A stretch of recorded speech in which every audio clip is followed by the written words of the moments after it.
Good evening, Brown community, and all of our friends joining us from around the world tonight. It is my great pleasure to welcome you to the fifth in our series of Brown Fashion Week talks, which are being broadcast live from the beautiful campus of Brown University here in historic Providence, Rhode Island. I'm Sasha Pinto, the president of Fashion at Brown, and tonight we are thrilled to have the legendary Steve Madden with us at Brown Fashion Week. And while Steve Madden surely needs no introduction, because of course his shoes are in all of our closets right now, it's my great honor to tell you a little bit more about him. And we'll pick up the story in 1990 when Steve Madden set out to create the next big thing, armed with nothing more than just his intuition and $1,000 in the bank. And today, the Steve Madden brand is worth over $2 billion.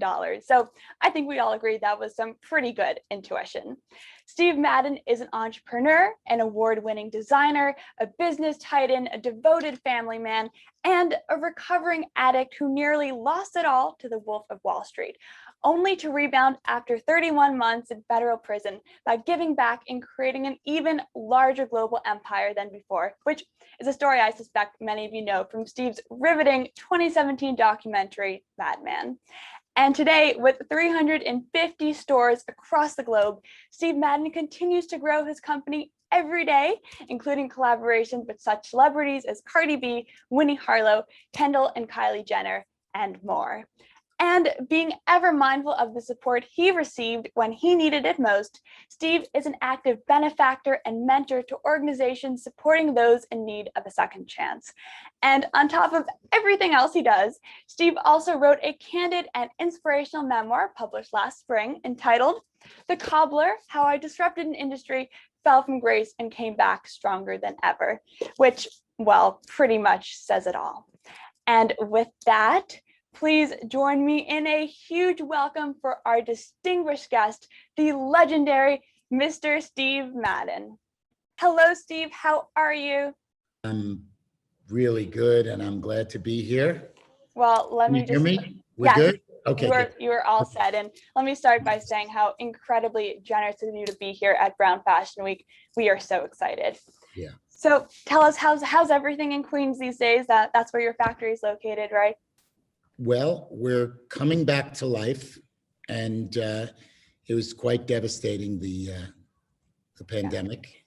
But things are starting to come back. People are getting vaccinated, and so we're hopeful. Yeah.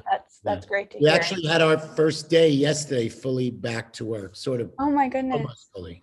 Yeah. Wow. So well, that's really good news, and that really is good news. Yeah. Fingers crossed for better days ahead. But yes. Steve, before we get too chatty, let me just tell everyone about our moderator for tonight, who is the wonderful head of fashion at Brown's design team and our Runway Show manager, Lynn Hlaing. So Lynn is a senior studying computer science with a focus in algorithms and visual computing, who has been pursuing his love of fashion design since his sophomore year at Brown. And in his spare time, he's also a passionate cook, artist, silk screener, and rock climber. Wow. So please join me in welcoming Lynn to the Zoom stage. Hello, Lynn. Hi, Lynn. Hi, how are you guys doing? Wonderful. How are you? It's doing great. Days are a lot warmer. I'm really enjoying that. Yeah. Well, before I sign off and let you two get chatting, I just want to let our audience know that if anyone wants to pick up a copy of Steve's book, The Cobbler, and let me tell you, it is a real page turner. I'll put a link in the chat box to where you can buy one on his website. And with that, I will leave you two to get started, and I'll see everyone later. Steve, it's such a pleasure to have you finally speaking to the Brown community tonight. How are you doing? I'm doing good. Yeah. Wish I was there. I wish we could do it live, but it's good. I suppose I'm getting used to this. Yeah. I think everyone's getting a little. Yeah, I think we all are. Yeah. Yeah. And how are the warmer days in New York going right now? How's quarantine in New York City? Today was so beautiful. It made me so happy. It's been bleak, frankly, and it is getting less bleak by the day. Yeah, than there are a lot more warmer days ahead, I think, Yeah, and it's I'm warm. super excited to finally be outside. Yeah, we're getting back to work, and it was beautiful out, and it was just a wonderful day. And we've been hit hard. We've been hit pretty hard. I promised everybody I wouldn't go down the COVID rabbit hole. I think we're all going a little crazy in People quarantine. just ask me and I tell them, but we're coming out of it. So yeah. But you've lived in New York most of your life. You grew up in Long Island, so I lived from Long Island. I moved to New York when I was like 23 or something, 24, 23 maybe, and never went back. I love New York City. My middle school and high school years were also growing up in Long Island. I actually lived in Great Neck, which is fairly close to Lawrence, where you grew up, right? Yes, it's sort of directly north. We just lost our light. We just lost our light. That's all right. Well, you still. We're back. My lighting. It's important. I won't. My kids are all running around in the back. Yeah, so let's actually start back in Long Island, to the roots of it all. So growing up, you said that creativity at home was being able to fix the television, but for you individually, it's been entirely different. You said that creativity encompasses so much more than the art. It's really about an ability to lead, to hustle, to see around and predict future trends and problems. Yeah, and also to create. Yeah. That was. That's an interesting thing to bring up because, I don't know if it's still the case, but I recognize that creativity can be so many things, the ability to think freely and, they call it now, thinking out of the box and things like that. And creativity can mean so many things, so it was good to be able to talk about that. Mm. And how? Oh, keep going. No, it's something that's always interested me. I just always felt like kids aren't, well, I don't know what it's like. I have kids, but I mean, when I was growing up, it wasn't a thing. You were only creative if you could paint or play the piano. They'd say, oh, he's creative, but it wasn't like, other things weren't honored, so to speak. Yeah. Mm. And so how did that definition of creativity evolve for you? Was it that discrepancy from when you were a kid that impacted the way you thought about it, or? Well, I always thought I was creative.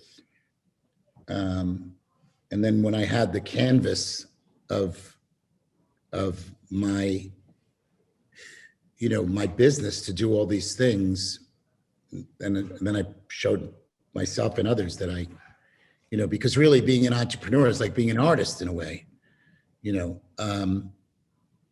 don't think I've ever said that before, but I feel like it is.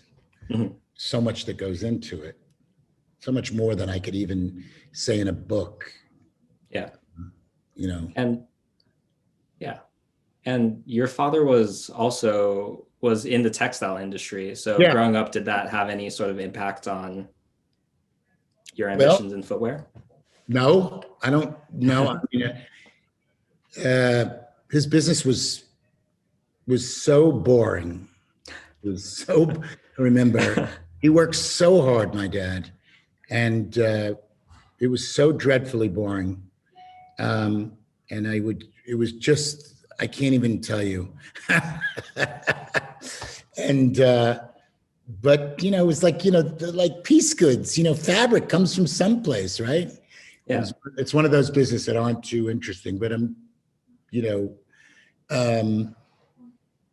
anyway, what did I learn from that? My father, I guess I got my father's work ethic for sure. Yeah. And you've mentioned that like old fashioned work ethic definitely came from your father, and you sort of combined that with a hip and more forward thinking approach to design and marketing that's definitely been central to the creation of your brand. How is that reflected in the way that you design your shoes, or how you have your teams globally approach fashion?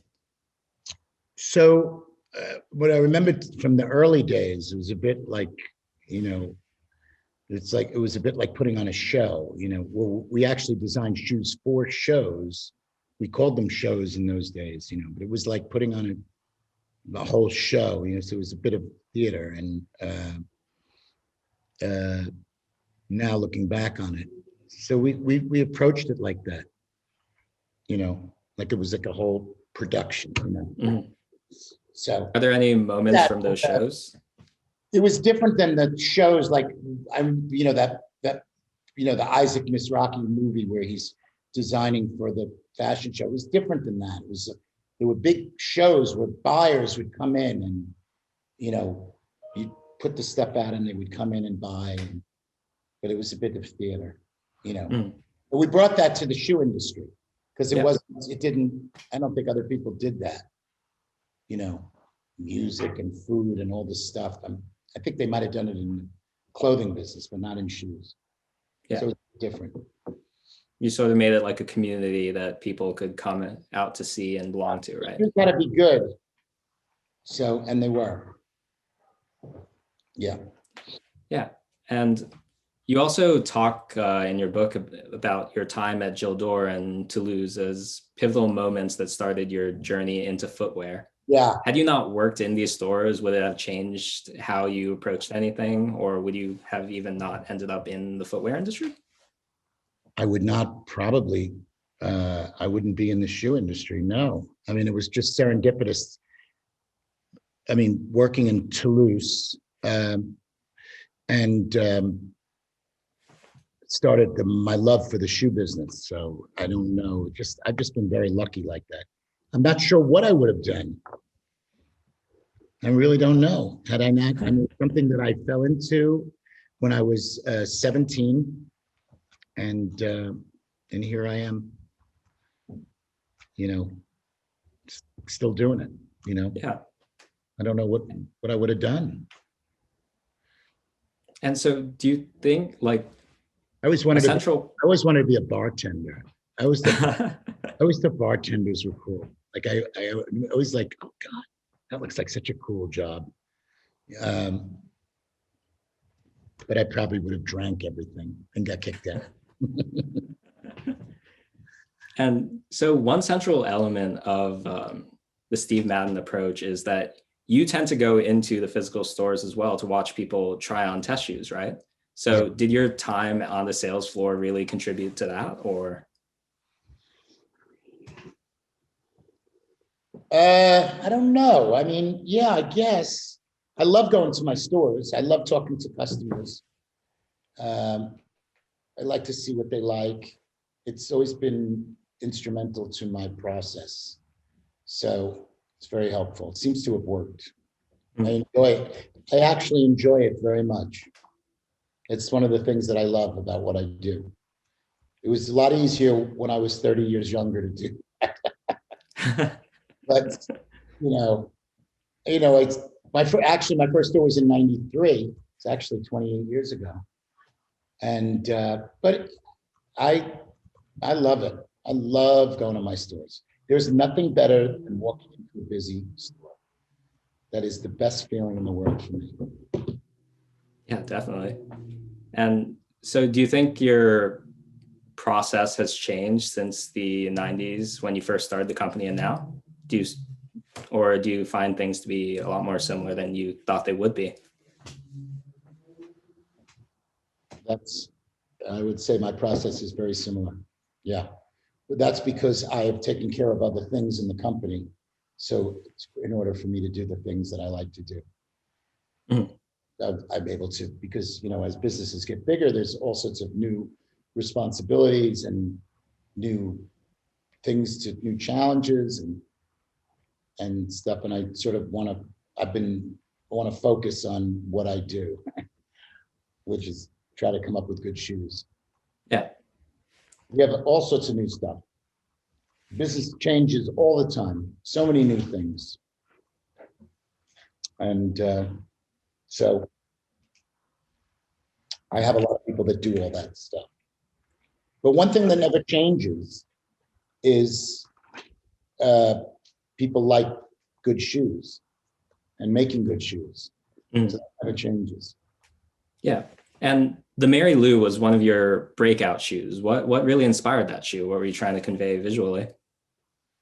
I always liked Mary Jane's. Sort of always liked, there was a line called 𝐀𝐒𝐈𝐍. Used to make ballet shoes. I always loved jazz shoes and ballet shoes, and I always sort of wanted to make them. That was a sort of a dance shoe. Mm. I always thought it was a cute shoe for young kids. Little Mary Jane, so sweet. I'd like to make one now again. I don't think we have one, but it's a cute shoe. I don't know how that happened, all of that. It's part of my story because it was in the movie. Mm-hmm. Put that in The Wolf of Wall Street, where I would show the Mary Jane, and I was in front of these brokers, talking in front of Leonardo DiCaprio and I thought they were like interested in what I had to say, but little did I know that it didn't matter. Mm-hmm. Say, this is the Mary Lou, and I made the Mary Jane. And the brokers attacked me, and they called me names, and then that's actually did happen to me. It's amazing that they got that right.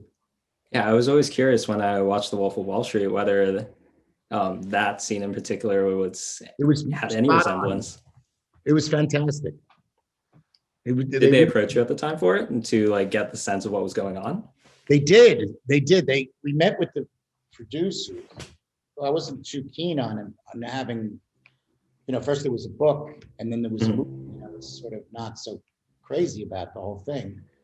But then when I realized there was very little we could do about it, we met with the production company and we actually worked with them and we let them film in our store and, to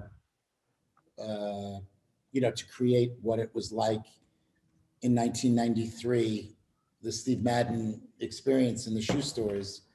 And I thought I would meet Martin Scorsese, but he didn't come.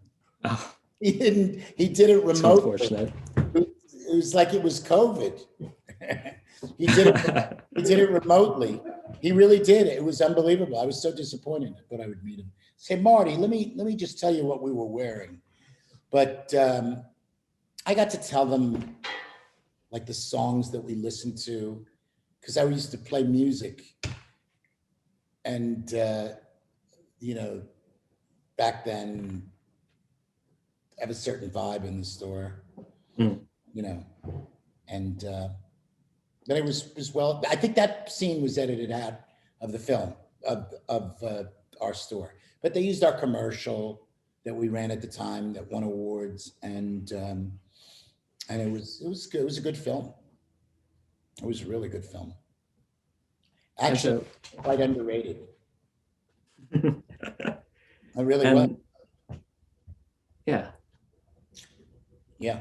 So that's possibly meeting Martin Scorsese definitely would have been like a significant moment in like my life. But for you, what have been some of the most significant moments in your career? Were there any events in the company that really defined the process at Steve Madden? Yeah, I'm glad you said in the company, because the most significant thing for me was having kids. But if you're taking that aside, which is the easy thing to say, I had a lot of moments along the way, and I'm still having those moments, actually. There's so many moments. I guess my first store was a big moment. I was in business a few years, and then I opened a store in Soho, and it was nothing was really there. It was just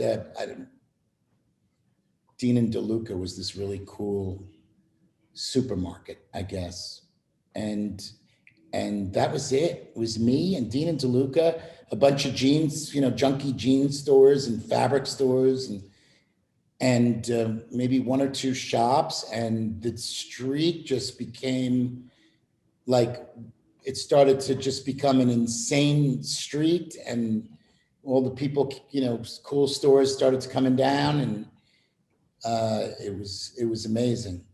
And then I think it was a big thing when remember Prada opened up on, on Broadway, and it was like, it was pretty cool. But being one of the first guys there was exciting. It was exciting to watch it kind of come up around me. Yeah. And you've always said in responses to interview questions that you definitely think it's more interesting to design for the person that you're designing for. And so who do you have in mind when you're designing? Who do you expect to show up in one of those stores down in Soho?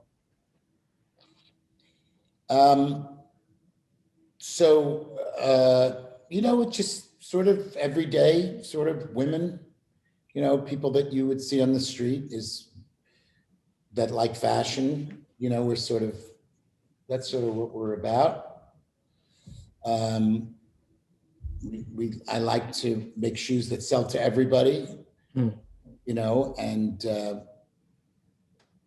so I was thinking about Soho. You got me caught up in my, Soho is not the same. It's sort of dead down there now. And Dean and DeLuca closed, and it's now some store that sells puffers. But they had the greatest brownies. I think, we're off the topic, but I think what makes an area really cool is all the different kinds of shops, and expensive, cheap, cool, not cool. And I think that's what makes an area really, really cool. And I think when you get into, it's not interesting to me to be in an area where everything is the same. Yeah. It's all high-end shops, or it's all, stores like the Gap, or, I like to have like a cool grocery store next to a shoe store. That's really something that sort of gets me going. So we sort of don't have that as much anymore, but that was what was cool about Soho. Yeah, because it was very much more that mix of the everyday rather than all the expensive stores now. That's so much I do, now it's sort of really sort of gonna have to be reborn somehow. And a lot of the chains are moving away from Soho as well. So you got me caught on the Soho thing. It's quite sad, actually. Is your store still there in Soho, or? Yeah, it's cool. It's cool, but everybody else is gone. I think Prada's still there. But, a lot of stores. I went to there's the ice cream museum is there, so that's kind of cool. That's but and so I just kind of want to bring it back to your design process itself as well. And so I wanted to ask you, when designing, how important are trends for you? There's an element to marketability that's necessary for running a business, but would you say you try to deviate from what's forecasted and create your own trends, or? We try to do what we feel is cool, but trends are definitely sort of like a tide, sort of like a wave that, tidal wave that just sweeps everything up. But you can kind of get boring with that, because you try to, it can be boring. But of course, timing is everything in fashion. Yeah. So, are there any trends you think will come back? What's on the horizon in footwear, do you think? I think that there's one trend that was very big is coming back, which is cowboy boots. I think cowboy boots are going to start happening again. It's kind of a fun footwear thing. Do you have any plans for a cowboy boot? Do, as a matter of fact.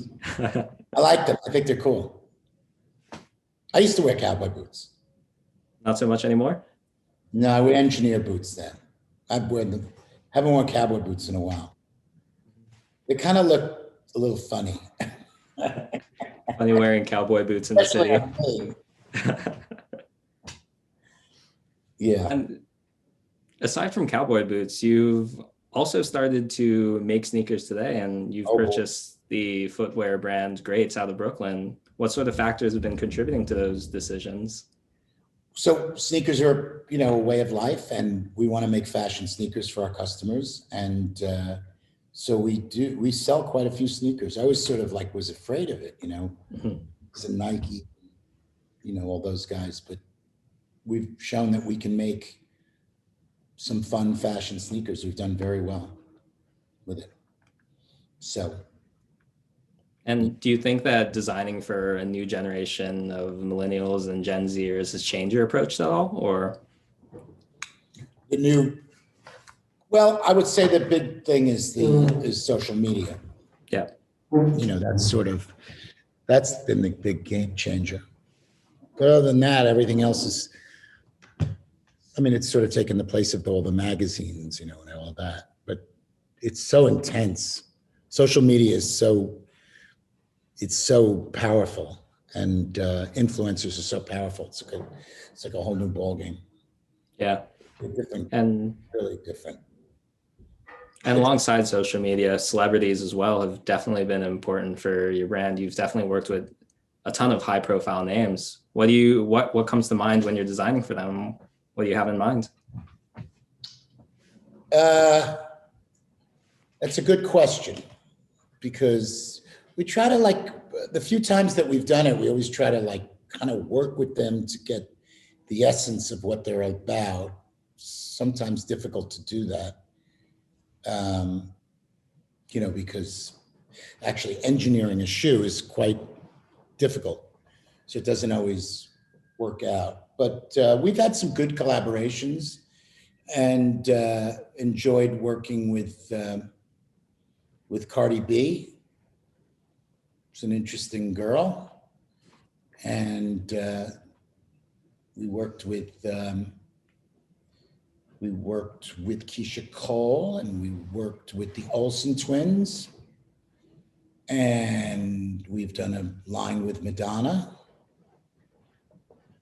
And we've worked with a lot of people.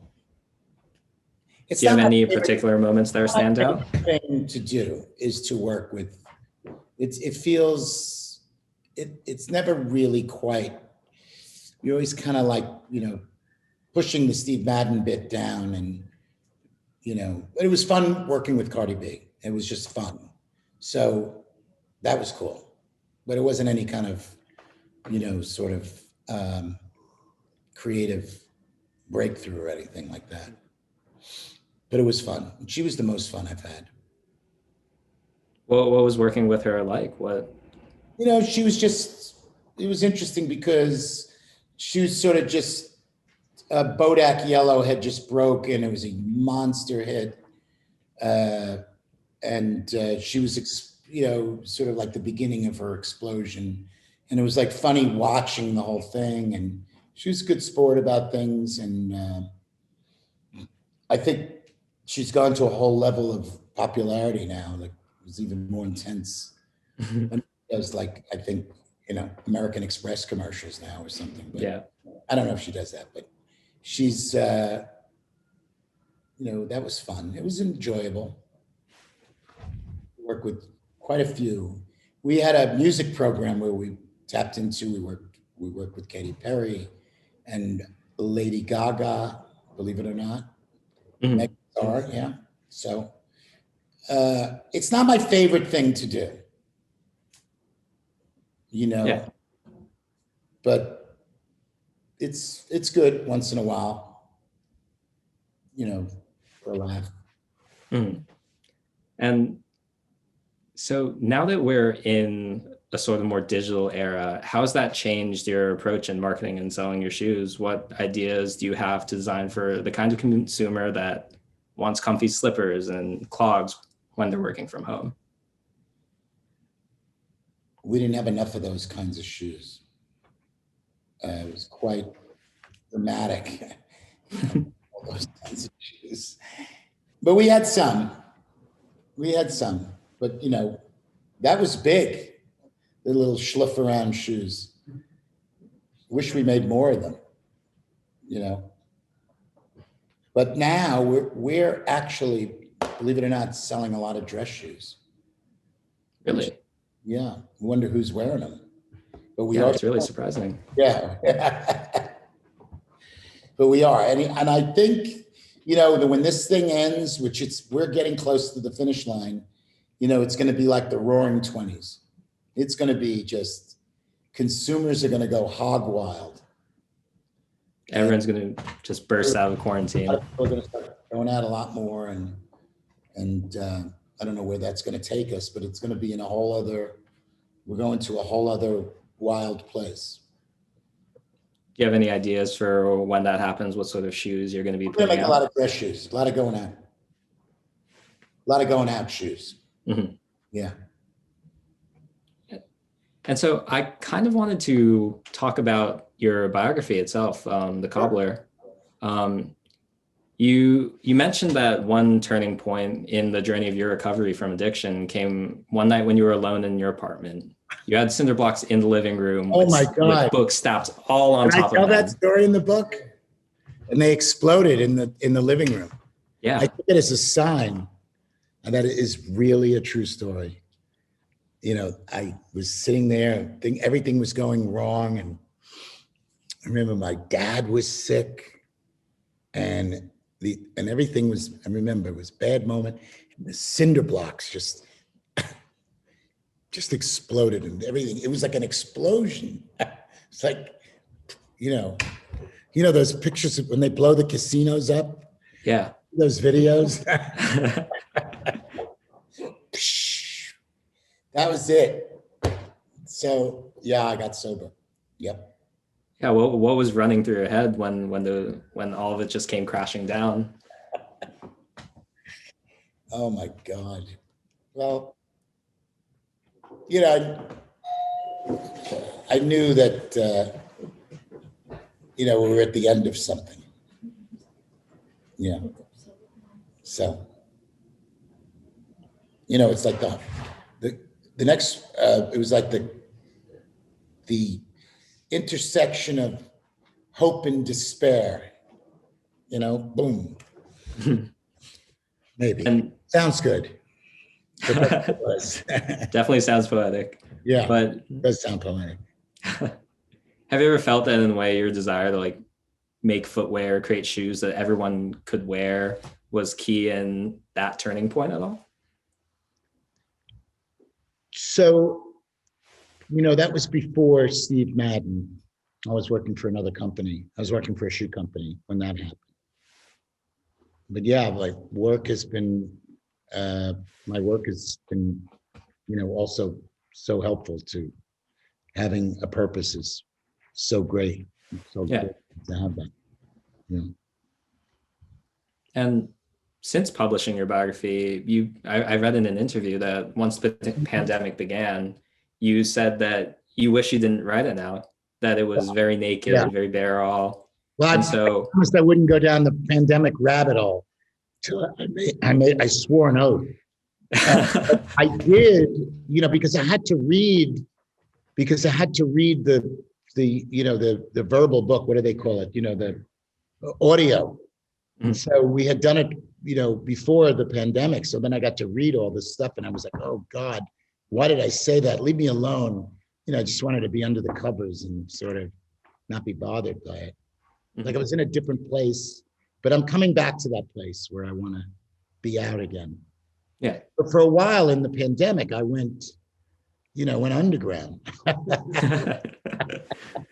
We all went underground. I think we all went down the rabbit hole. It was crazy. I mean, this time last year, it was crazy. Packages would come and I would kick them with my feet. I wouldn't touch them. You know what I mean? I would let packages stay outside my door for 3 days, let the virus die out there. It's kind of like that kind of thing. Yeah. And so now that we're I hope, coming out of the... No, we're coming out of it. Now that we're coming out of the pandemic, do you still feel that way? No, I don't feel that way at all. I want to go out. I want to go to restaurants. I want to see a Broadway show. I like it. I like being out. Mm-hmm. Yeah. And So coming out of that, do you have any advice for overcoming challenges and persevering? You've definitely had your share of challenges throughout your life. Well, I'm not sure what you're asking me, but we got through it. I guess one thing is, this too shall pass. We have a saying, this too shall pass. So it's like that. Yeah. And is that the sort of similar thing that you sort of held on to even as you were coming out of prison, coming out of addiction? I don't know if it's quite the same thing, but yeah, it was it's certainly better being out of prison than in prison. Definitely. Yeah. No, it was a pretty awful experience. Yeah. I'm not thinking about shoes in prison. Mm-hmm. That's for sure. So. And yeah, and maybe on something lighter, but that's okay. Do you think you're about this? I don't care. It's all good. It's all part of the story, you know. It's all part of the journey, and the bad bits make the good bits better, and you know, it makes you who you are, and I'm okay with all of that. Yeah. Coming out of prison, you've definitely worked a lot in trying to give back and give second chances to people who have come out of prison. And so could you tell us a bit more about your work there? Met a lot of, you know, good guys in prison, and most of them involved in the drug business. And I always thought they would be great entrepreneurs if only they had a product that wasn't putting them behind bars. So some of them I gave jobs to, a few guys that were, you know, impressive guys. So we have quite a few, and it's good to do it. And I'd like to hire some more people. And something I like to do. I'm involved in a couple of charities with that. A lot of it, you know, most of the prisons are filled up with drug crimes. Most people don't realize that. They're not really, you know, robberies or whatever it is, you know. It's mostly cocaine and pot dealers in prison. And they handed out a lot of stiff sentences, you know, starting in the 90s. They changed the laws. They made them more severe. And it was actually a Democrat. I'm a Democrat, by the way. But I want to say that. But it was actually Clinton who started those terrible drug laws. And, you know, 100 plants of marijuana were automatic 10 years in prison. Can you imagine that? That's crazy. And now pot is like legal. And just think of how many lives are ruined over this. So some of those guys were good guys, so we wanted to give them another chance. Yeah. And do you think that sort of dynamic has like definitely helped contribute to the makeup of your teams globally, or? It's who I am. So what I am is who I am, and that's part of the team. And, you know, it's all part of the mosaic of the whole thing, which is sort of second chances and make a mistake, get back up on your feet and try hard again. And which is something that a message that I'd like to give out, and keep showing up, things like that. Yeah. Mm-hmm. And before we get into some of the questions from the audience that I've received, we're just curious. Do you think your kids will ever take over the business or enter footwear? I don't, actually. I think they'll do something more interesting. It's something that I love so much. It's such a grind, and I don't know that I could give them that. The gift that I would like to give my children with my success is for them to do something that they really love, and irrespective of what they make. So one of my children decides to be a teacher, that's okay. And that's the one thing that I would, but I just read that a teacher, by the way, married Jeff Bezos' wife, a high school teacher. So hope for all those future teachers out there. She's only worth $60 billion. Oh my God. Did you read that? Mackenzie Bezos married a high school teacher in Seattle. That's great. She sounds like a great woman. He has summers off. Yeah. And so now I just want to get into some of the audience questions that we've been sent in. Yeah. So on the Zoom call, or is it just me and you? I have a couple questions that were sent in from the audience. Yeah. Great. So this is from Shenandoah, who is a student at Brown University. And she wanted to know, do you have a routine that helps with your design process? I would say I had one before COVID, and that would be to go to my stores. A lot of action in my stores, just to see the product, see people reacting to it, see customers. That was very important to me. Yeah. And with the pandemic rolling in, I suppose, what's the routine like now? It's difficult, man. It's difficult.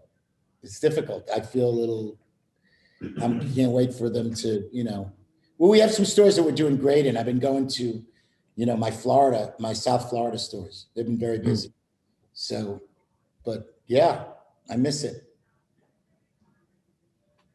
a lot. Yeah, I think there's a lot of things that we're all missing with the pandemic going on. Yeah. And so this next question comes from May from New York. What's a formative experience that you've had early in your career that's impacted your vision for Steve Madden?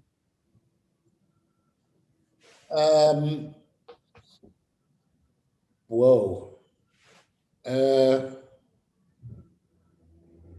I would say caddying. I was a caddy when I was 15 and the bags were bigger than me.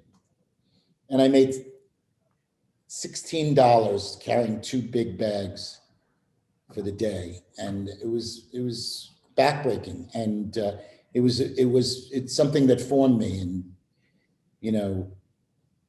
try to figure out how to not to do physical labor ever again in my life. But it was a big deal, and also getting the idea of getting a job and getting paid and having your own money is very important to me, So I'm sort of big on that. It's sort of boring answer, but I feel like it's sort of true. I mean, I don't think it was a boring answer at all. Yeah. It was a big deal. Yeah, it was grueling. And then it was just the most grueling work you can ever imagine. Yeah. Just lugging around something heavy in the raging hot sun. Yeah. Yes, quite often. Yeah, and I just wanted to take it back one moment to, before we begin to wrap up, there's one moment in your biography that really stuck out to me that I wanted to touch on. And you mentioned that at a Q&A in Ann Arbor for Madman, a person said to you, I'm very proud of you. You did a good job in life. And in your biography, you wrote that moment had you begin to think about your legacy now, your story, how being present helps you see the world in an authentic way. And so since then, what's been next for you? What is next for Steve Madden Brand? So, so what's next for me is exactly that. Where do I end and where does the brand go? So that's what's next for me, right? I suppose I think about that a lot because I've only thought of myself, my business and my life have been one. It's just one thing, it's never been like, oh, it's my personal life, this is my business. It's really just one fucking thing, and given everything to it, But now I'm going like, what do I do? Steve Madden is going to be here after me, and and then I'm still okay. I'm not that old, 63. And, what do I do? How is it different? Maybe not the same things I've done for the last 40 years. Maybe I want to do something else, but I still love the business and I still love going to work. I really do. I mean, today was filled with, it was our second day back because of COVID, really having everybody back. It was fun, yelling at people and joking with people and, problems. And it was great. I had a great day today. And, but then, COVID, I'm not going to go down the COVID rabbit hole. You're definitely welcome to if you want to. You're forced to think about other things, and so you got all those things going on. It was a trip, man. The COVID trip was a trip for me. But somebody said, "What do I wish I would have done differently?" And I said, "I wish I would have bought Zoom." Stop. That would have been a great move at the beginning of the pandemic. Yeah, that would have been. So wait, what was the day like? What was heading back to the offices like for you guys? It was just awesome. Filled with challenges, exciting, talking to people, making fun of them, encouraging them. These are all things I do all day, and it's great.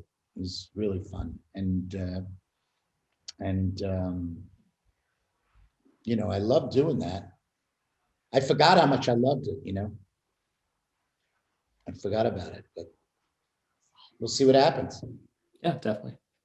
And then going back to like this idea of legacy, in your eyes, what's been the greatest legacy of your shoes? Do you think there's a particular shoe that defines your designs?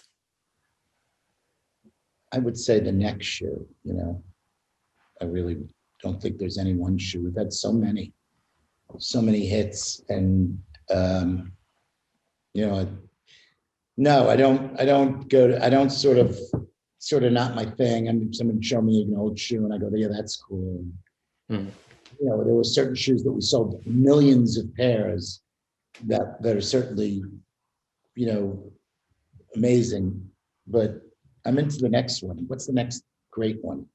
I really am. And I'm not sort of, nostalgia is okay, but it's okay to just for a little bit, and then to go on.